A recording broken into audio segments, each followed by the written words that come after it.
Good morning. Welcome to our weekly Bible talk. I know that it's been a couple of weeks. I had to take a week off last week, but here we are back in the book of 2 Peter. We're into chapter 2, and we're going to be looking at some fascinating examples today of how Peter interprets the Old Testament. The Old Testament, as I imagine you know, is a big part of the Bible. It's actually 77.4% of our Bibles, which is a big chunk.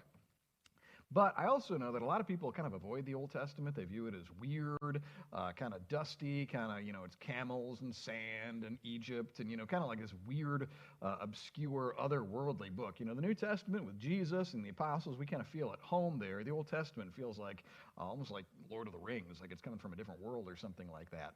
But if you do carefully read your New Testament, you'll discover that the New Testament authors loved the Old Testament, relied on the Old Testament all the time, and used it to bolster their points that Jesus is the promised Messiah, that Jesus has come and died and risen again. I mean, if you just read Acts, you'll see all over the place the disciples, the apostles quoting the Old Testament constantly to prove that Jesus is who he claimed to be. So part of my burden as a pastor is trying to persuade people to love the Old Testament. You kind of got to love the Old Testament if you love the Bible. People that think like I just love the New Testament, just love the Gospels and that sort of thing.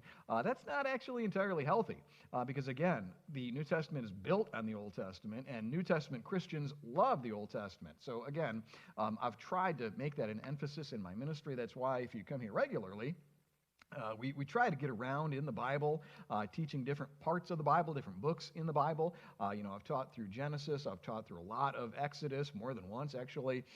Taught through Nehemiah and a lot of the Psalms. And I started Judges many years ago, but that kind of fell apart when the pandemic struck. But the point is, I'm trying to show New Testament Christians, which is what we are, that we need the Old